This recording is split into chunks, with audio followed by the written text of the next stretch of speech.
How does talking too much in a conversation affect our relationship with others? Let's see what we can do to get out of our own head to be able to communicate more effectively and efficiently.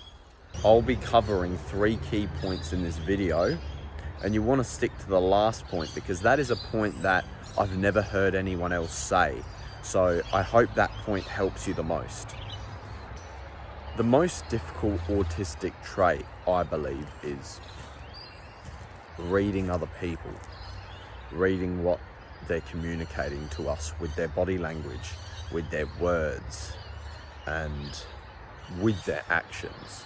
So I've found myself many times being the one that is talking for way too long, especially when it's about a topic I like, or if I'm getting really into it and I'm getting really emotional about it.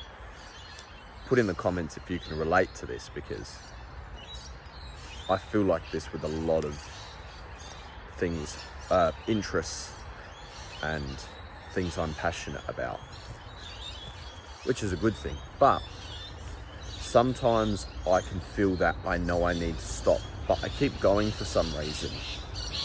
I'm not sure why. I think it's because I feel like I haven't explained everything to the full ability. Like, I remember yesterday, I remember thinking, oh, I forgot to say that to that person. But then it's like, why does that even matter? Why do I have to tell them? Like, I don't need to tell them that. There's no real reason to expand. And, you know, they were busy. I was at the gym, so they were busy and they needed to finish what they needed to finish. So I just left it there. But I'll talk about how I have improved this area of not being able to speak for too long, because this actually has, in the past, especially when I was a child or a bit younger, this has ruined a lot of relationships, or made me seem like less of a person and being perceived as less of a person, because people just want me to, you know, be quiet, you know, shut up, you're done now, you shouldn't be talking anymore. Where, you know you shouldn't be. You can feel it. I think, I don't know if I'm a bit of a different autistic, but I feel like I can tell when I've been talking too much, because I actually start to feel tired in a way. I actually start to feel out of breath. So the first point that has helped me is watching for their body language. So obviously, if someone's turned away from you and looking away and maybe looking at someone else, well, then you know that they're done with the conversation. Generally, this is a really obvious one, but if you really think about, well, what is this other person doing right now? Generally, people face you when they want to talk to you, don't they? So that's probably one of the big obvious ones that you have to try to pick up on. And the second one is, this is a bit more subtle, but you can tell whether they are not interested with what you're saying, with their communication, what they're saying out of their mouth. So sometimes people go, yeah, right, yeah. So maybe if they, because it's different for neurotypicals, some people, they might say a lot to show they're disinterested, or they might not say anything. So it's a very difficult situation to be in, because you've got to also look at their facial expression. So, for example, if they're going and their facial expression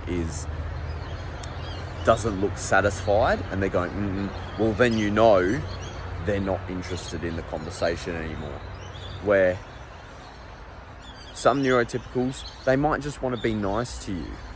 They might just want to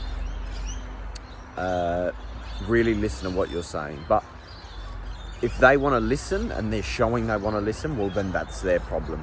If they show they don't want to listen, well, then they don't want to listen. This is the most important point of them all, because this isn't actually to do with anyone else. This is to do with yourself.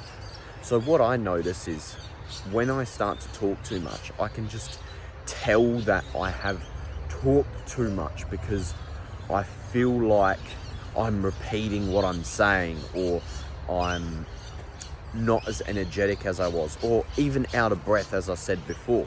Because when you start to feel out of breath, or you start to feel like you're repeating the same things, well, how is that moving the conversation forward? Not really. It's not moving the conversation forward at all. So I think the main sign is that last one. That's the most important sign. If you can pick up on how you feel and what is going on in your own body, you'll be able to tell, yep, I have maybe communicated for too long, or I do feel like that I'm running out of breath because I'm speaking for way too long.